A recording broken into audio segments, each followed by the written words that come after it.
Ladies and gentlemen, welcome back to another episode of Couple of Nukes. As always, I'm your host, Mr. Whiskey, and today we are focusing in on mentorship. We've talked a lot on the show about what exactly is mentorship, reanalyzing it, defining it, talking about different programs out there and different resources, but we're going to focus in today on how important is it and how important can a single relationship be? A one-on-one mentoring, how can that change someone's life? We're going to talk about what happens when people don't have mentors, what happens when they don't have the right support, what that can lead to from mental illness and suicide to just a life full of trouble and trauma that could have been avoided had we just taken mentorship more seriously. Not, as we've discussed on the show, not everyone is brought into the world with a good set of parents. There's a high divorce rate. There's a lot of people who are parents by accident, and having a kid doesn't make you a parent, necessarily, only in title. Not all of us are ready to teach, to grow, and to help raise a person, but there are people out here who want to volunteer to be a mentor in any way they can. And we're here today with an individual who partnered up with a program to be a volunteer, and he's going to talk about how that mentorship kind of journey played out in his life and why he's doing what he's doing now to help hopefully impact many more lives. Mr. Dennis Quinn, it's so great to have you here. Well, thank you very much. It's good to be here. Appreciate being on the show with you. Yeah, so I know just from researching you and all that that you mentioned a lot being a Big Brother volunteer. For those of us who aren't familiar with what Big Brother is, could you break that down for us?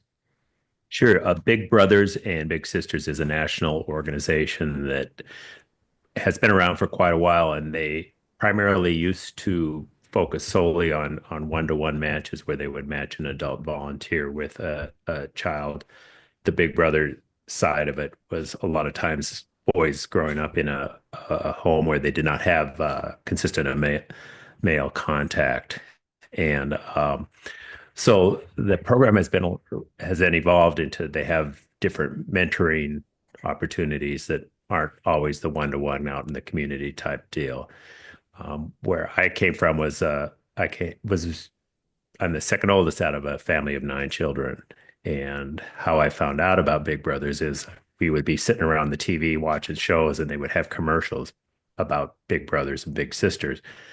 And for me, I couldn't imagine growing up without my dad in the house or, with two Right. parents. And so even as a young kid watching that, I decided that, well, when I move away from home sometime, I think I'll try to do that and be a big brother. And that's how I got involved with it. And I have been three different times involved in a program with that. I had a little brother in Minnesota when I first moved away from home. I was 23, he was 11. My second little brother, I had matched with him when he was 7 years old, and I was probably in my mid 30s at that point. And then currently, I'm involved in one that's called Lunch Buddies, where the volunteers go over and have lunch with a first grader every two times a month, and that usually involves about a 20-minute lunch period, and then about a half hour out on the playground running around and playing tag with 6 years old. And uh, so it's a lot of fun. It's a different atmosphere on that one than the one-to-one mentoring, but that's how I got started, and it has evolved into a big part of my life. Both of my little brother matches went on for a significant period of time. The first one I met him in 1980 when he was 11, and he just passed away in November at age 54 from a car accident at work. And then the second little brother, I was with him for a 13-year period from the time he was 7 till he was almost 20. All right. That's so, whenever it comes to parenting, they always say you should, no parent should have to be around to experience their child passing away before them. And you've had that happen twice with these. I mean, do you feel like a parental bond with them, or is it more of a older brother? Because I know that's how they describe it as the big brother and all, but do you feel like a parent to them? I think I first went into it thinking, okay, here's a kid without a dad that I'm going to go there and teach him how to be just like me. that is not what it turned out to be. And it becomes a bond that's almost like a brother. You become a friend, and it's you're not a parent. You'll certainly get things that come up as far as conversations and stuff that would be something that they might direct to their dad or to a good friend. So that is what I found out from that. It also the beauty of it, the difference between being a dad and a big brother is after 3 hours you're done.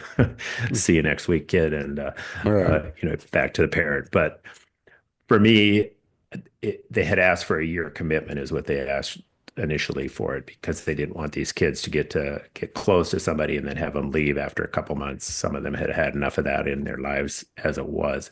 So the commitment was originally for a year. My first little brother I worked with every couple weeks for a 4 year period until I moved out from Minnesota out into the Seattle area. The second little brother, I was with him for officially for a 5 year or 6 year period, and then I moved out of the county, which was outside of that Big Brother organization's boundaries. And at that time, they closed the match, and they offered the kids either to be rematched or not. And the kids both decided that mine and my partner's kids both decided that they would just stay with us, and we continued to work with them as if they were our little brothers, and that carried on until the end of the time. So it Right. was different. And I learned from my first little brother's match. He had met his father. The father didn't live with him, but he had met him just prior to me being matched with him. And I learned very quick, you never replace the father. Even though the father didn't communicate with him, even though he never saw him other than the one or two times in his life, that was always still his dad. And Right. and so you'll never replace them, and that's not what you're intended to be, but you're just intended to be there as a friend, as somebody who can guide them. It has shown their studies have shown that it helps kids in school, it helps them in their social life, and a lot of children I know in the playgrounds and that they don't have a dad at home to talk about when the other kids are talking about their dad, but they can talk about their big brother or their big sister, however it goes. So, what would you say are some of the most difficult times or issues you've had with that relationship? Just like any relationship, it's not always perfect sometimes. Like, did you and your little brother ever get into a disagreement, or did he ask some questions that you just didn't know how to answer? I would think a lot of times, especially in the first one, he wasn't somebody who gave back a lot of feedback, a lot of instant, like you could really see he was having a fun time. He was a pretty stoic, pretty uh, Okay. quiet kid. Where I got some feedback from that when you start thinking, well, am I making a difference? Am I wasting my time here? Am I just hauling him out of the house and it's Right. something he feels obligated to? We were out with one of his friends one time, and the kid said to me, "Oh, he talks about you all the time," and so that was kind of a clue that okay, yeah, this is important to him, and he was always eager to go out and do things. The second little brother had come from a situation where he had been thrown in and out of foster homes for the first 5 years of his life. And they had said that you may see a challenge to see if you're going to stick with him. You may see that from him. And about the fourth time I took him out, I saw that where we butted heads on which way we're going to go at this park. He wanted to go directly to the water and the mud right off the bat. I was more like, let's go play for a while and then you can get all dirty and we'll go home. But he started walking away from the car, and finally he picked up a bunch of gravel and threw it at me. And that was the point where it was a confrontation. And so I settled that by telling him we're going home. And he said, well, it's not 2 hours yet. We can't go home. I said, we're going home. And we had a little meeting with his mother when we got home and handled that. And from that point on, I never had but I knew that it's okay. He's challenging me to Right. see how far he can push me. And after that, we had a pretty good relationship where there was none of that. And with him, especially, he was younger. I made a deal with him that if anything came up in conversation that I thought his mom needed to know, when we got home, he had the option of either telling her why I was there, or he could tell her after I left, but I was going to call her then and make sure that he told her. And he always chose to have Big Brother in the room. I think he thought his survival chances were better if he told mom the bad news while somebody was Right. there to help him out. Right. But so little Now, things like that, and you just learn as you go along that this is how you interact. It's kind of like having a friend, and just being consistent with it was real important. right. And, not every kid is the same. Every kid's a different experience. So it's definitely something that's always changing. But you're also, piggybacking off prior experiences, what worked and what didn't work. But in the beginning of the episode, I kind of hinted at what can happen when there's not good mentorship in someone's life, and even when there is, but we're limited in what we can do. I want to talk about your book that you recently published, and it tells the story that I don't want to spoil. I'd love for you to share with us what happened and why you're here on the show today and guesting on other shows. What happened to that is I met Mike, like I said, at 7, and he had been bounced in and out of foster homes for the time he was 2, where the court would take him out of the house and then they would put him back there when the mother felt capable. And she had had other children that were already had been taken out of the home, and he wasn't aware of that. The woman who ended up being his foster mother during almost all of those times was Betty. And Betty became very concerned that he was going to get lost in the foster system. So she took the steps to adopt him legally, and that adoption was finalized a couple months after I met him. She was 63, had 3 adult children, and her daughter lived in the area and was also really helpful in helping out with Mike. Mike had some neurological difficulties. I don't know if he may have been fetal alcohol syndrome child, but his speech was primarily affected where he between the brain and the tongue something got missed in the Mhm. circuits, and so he had a very difficult time talking. And they had kind of clued me in on this before I agreed to take the match, or they agreed to take me. And when I first met him, she had told me she wanted him to learn some social boundaries and some of that. And one of the first things we did was he used to bear hug everybody he would meet. And when I opened the door to go into his house, he gave me a great big bear hug around the waist. And from that day on, when I left, I showed him a handshake. Here's our big brother handshake that we will do. And he learned just from doing those things, and that these are the boundaries we follow. And when we would go places, I would have him order his own food so that he got used to talking to people in public. He, all of those things, he made a lot of progress. He became, he just loved to go places. He loved stories. He was a real lovable kid. He was the opposite of my first little brother in that he gave you a lot of immediate feedback that this is something I really enjoy. When he got to be uh, in puberty, probably about 14 years old, all of a sudden he the the weird behavior of being a teenager kind of combined with just weird behavior, and he developed mental illness that eventually took him to a point where he was no longer safe to live in his home. He was hospitalized in psychiatric uh, places for a while. He ended up living in a series of group homes, foster homes, on the streets when he'd run away into mental facilities, and that's where he finally ended up. And my role at that point was, what do I do? What can I do? Right. And and should I just quit? Am I wasting my time? And I made the decision that I would continue to see him every couple of weeks or so, and just to be there and make sure that he knew that there was somebody that he was connected to, somebody who in his life who was still there for him, because his mother was in failing health at that point. And so I did that. And sometimes I would call to go out with him and he wasn't there because he had been removed from the home or he had run away. And so it became a game of that. How do I do this? And I learned through that process that of how little I have control over him, how little I had over the control of what was happening to him, And, I learned what my role was to show up. And that was basically what I had to offer him. I will show up, I will look you in the eye and talk and just let you know that somebody's still there for you. And that's what the book I wrote, The Stick Figures, A Big Brother Remembers, follows that journey from when I first met him until the end of the road on it. And it was an incredible journey. Uh, I mean, we'd play chess for hours in the state mental hospital, and he would always beat me.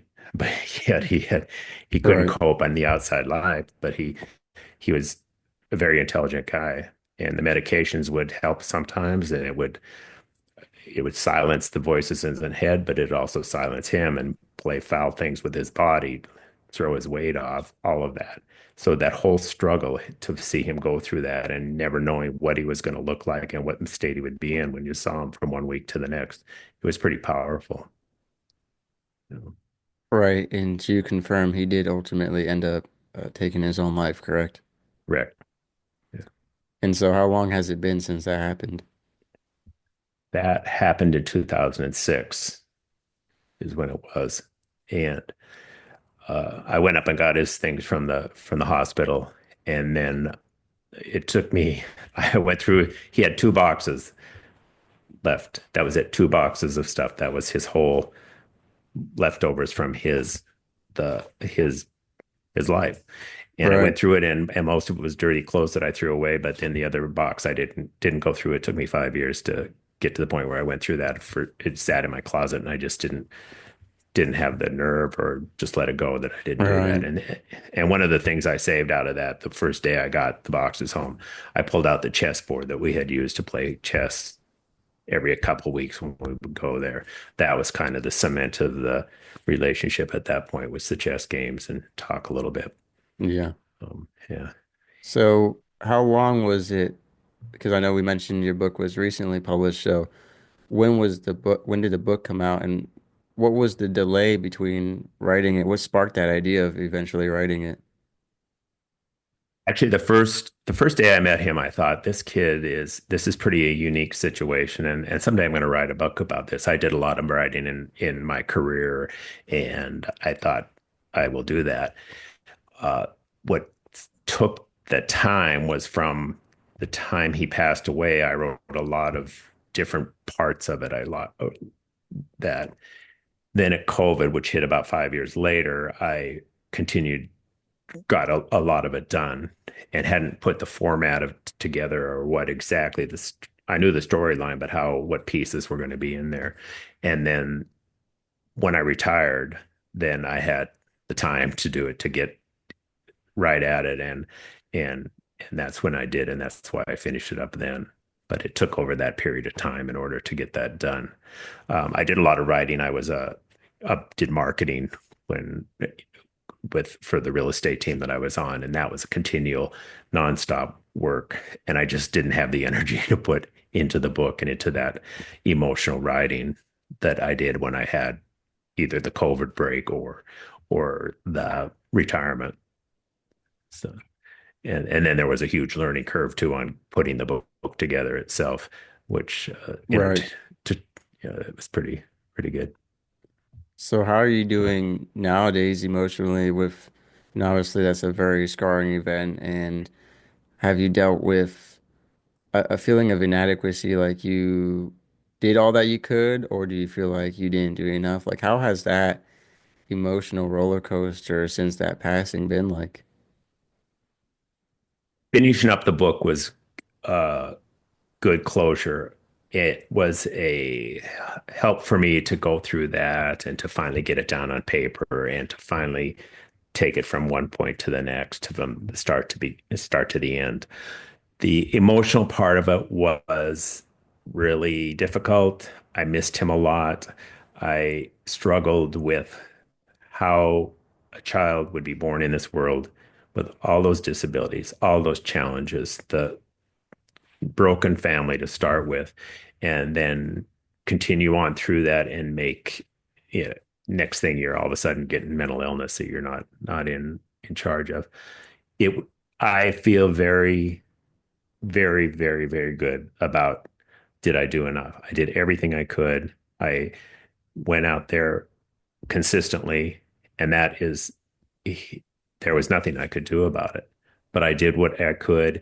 I spent some time before I would go in there. Every time I would pray that I'd just make this good for Mike, whatever it might be, because he was, other than a few people, none of his biological family was around, but the adoptive family still was. But I was probably the consistent link to before and after when I'd go see him. I felt very, very good about it. And I knew that I felt comfortable also in that he was no longer locked up. It was hard to go see him locked in a locked ward and then come home and see my dogs having more freedom than he would ever have, and him being a human being, because he could not cope with the disease that was had taken over his mind. So all in all, I feel very good about it. I think it's a real powerful story, but it has also changed my look at people on the street. You see people on the street, and that's no longer just some guy on the street. That's somebody like Mike. When it gets cold every day, I remember in the wintertime, I think Mike's not out there on the streets tonight, and that's a good thing.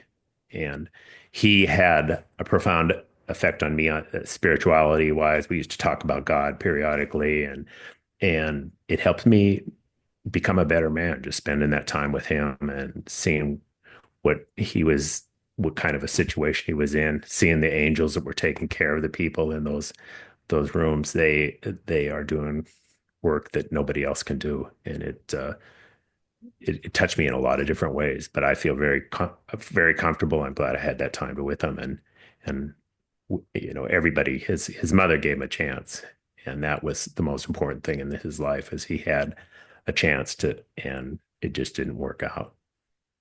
Right, right. And so your book, we've mentioned it a few times, and I'll mention now the title. It's Stick Figures, A Big Brother Remembers. What is the significance behind the title Stick Figures? The significance is when I first met him, that one of the things they told me is he has trouble with transition. So when you take him out, you don't say, we're going to go. It's, we're going to, well, Mike, we're going to go in 5 minutes. We're going to go in 2 minutes. Okay, it's time to wrap it up. You had to do those transition things. So the first day I met him, I had made a calendar for him, and I took it over to him and gave it to him as a gift so that we could mark down when we were going to get together the next time. And what that turned into then was he would bring the calendar when we came home. We'd sit down with him and his mother, and he'd bring the calendar over, and I would draw these little stick figures on what we had done that day, and they were nothing fancy. My little stick figure is about the best art I Right, can ever ever come up with. But it turned into a little written history of what we had done. He'd flipped through the pages, and you could see we had gone to the University of Washington to a football game, or we had gone swimming this day, or his birthday was this day. And he really enjoyed doing that when we'd sit there.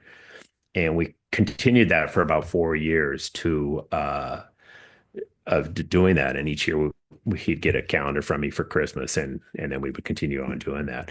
When he could no longer live with his mom, those calendars got lost in a subsequent move, and we never had those again. But the at the end of the story, the stick figures ties into it, and I've always considered that as a just a it was really great to have those little things in there, and it was just a thing that just happened and turned out to be a good little history for him. I wish I still had the calendars, but they got lost in the right. transitions. Yeah. So And so, obviously, the book, like we mentioned, was a bit of closure for you and something you want to get out there. What is the impact you're hoping it will make? Who should read it and why? What is the change you're hoping to see through this story of one individual, but we know that there are hundreds, if not thousands, of kids going through the same exact situation each and every day. my hope would be that the people who would read it would be inspired to get involved in mentoring a kid, or being in a program that does that helps them out even as a young age. there's a great need for that. I saw with the two matches that I had with Scott and my first little brother Scott and also Mike, how powerful that was in not only helping them, gives them some foundation, give them the sense that, hey, there's some people here that care for me that will help me out, but it also helps them, the person who does that. For me, it was very anchoring in my life. It was also a reality check for what goes on in some other people's life. It helped me get out of my own head for that 2 to 3 hour period when we would be there. And in Mike's situation, what happened to him and what we went through together, I became very aware of how difficult it is for kids like in that situation to find housing that's going to work for them. Where do you put these people? Where do they keep themselves? He would get put into foster homes and then cause trouble and get thrown out of them. All of that stuff has really helped me, and it really that I think it would really benefit a lot of men who could step up and do this and in whatever form, because that is a real powerful one-to-one thing. It's spending time with a kid. You don't need any qualifications. I mean, there are restrictions for that the agencies Right, put on right. an organized thing, but you really don't need any qualifications. You just need to go in and be there with them and be a friend and a support. I heard a woman one time on a podcast that was talking about she was a minister and she said that she has no fixes. She has no magic wand that's going to take care of these people that are in trouble. But what she did have was a ministry of presence, where her presence was the thing that she could give them, and I found that really powerful. I also do some counseling, or not counseling. Some of us in a 12-step program go over and talk to the juveniles that are in detention in the county jail. And last night we talked to one guy on the way out. He stopped and he thanked the guys that had come over there. He said, when I first got here, I thought you guys were stupid for coming over here. We didn't want to hear about that stuff. He said, but I see you guys come here over here every week and you listen to us and you talk to us and you keep showing up. And he goes, that's pretty neat. I wish I had some of this information when I was out there before I got in trouble.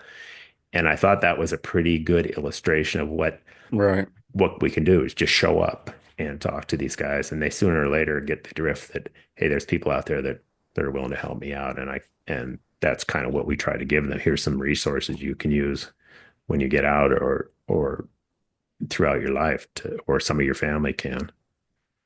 So that's kind of what I would hope comes out of this book. But and it also, I believe, gives a little voice to Mike, a little voice, a little let people know what a wonderful kid he was, and that there were people who stepped up in his life, and people can do that. It doesn't save the world, but it helps somebody else have a little bit easier go in it. Right. And I think that we can all agree there is such a need to take a step back and look at the foster care system and how it's going to give a second chance to those juvenile delinquents who have gotten into trouble and to, more importantly, help them from even going down that path to begin with, like you said, mentoring them and being there for them before they make the wrong choices. And if they do make the wrong choices, being there, showing up and being consistent and showing that there is someone who cares. A lot of times with suicide, with addiction, and with even just when kids act up in any way, it's because they feel like no one cares because they're being seen and not heard. So I think it's so important that they feel heard. And so even though this episode was a somber one, it's a vital one, it's a necessary one. I find great beauty in your story, and I think it's really important that it continues to get out there. So I want to thank you for writing the book, for your current work as continuing to help mentor young people, and then for being on the show as well. Thank you, and I appreciate the work that you're doing too on this show. I know you have a very strong uh, your guests have a strong interest in mentorship, and the things that you're doing to help support that. It's so important. It's really important, and you're doing a good job of it. And I appreciate being on here. I appreciate Yeah. that. And on the in the description below, we'll have your website where people can find blogs, your shop, and everything else, more information and how to get in contact with you if they'd like to. So, ladies and Sure. gentlemen, be sure to look into that, and then also look into programs like Big Brother, or if there's nowadays there's a lot of other programs. If you can find one that's more suitable to your schedule or to your area, be sure to check that out. And like you said, Mr. Quinn, it doesn't take much qualification. If you can be there for them and listen, we're not always going to have all the answers like we discussed, but if you do your best to be there for them, that's what really matters. So thank you for being there for them and for being here today. Thank you. Sailing through the ocean blue, nuclear reactors my crew, guiding the ship, the stars as our guide, through the waves we ride. Jokes and laughter fill the air, on this voyage we have to share, working together, side by side, as one family we will abide. In the heart of the ship we reside, nuclear operators with pride, powering the vessel with every stride. Our mission, a source of great pride.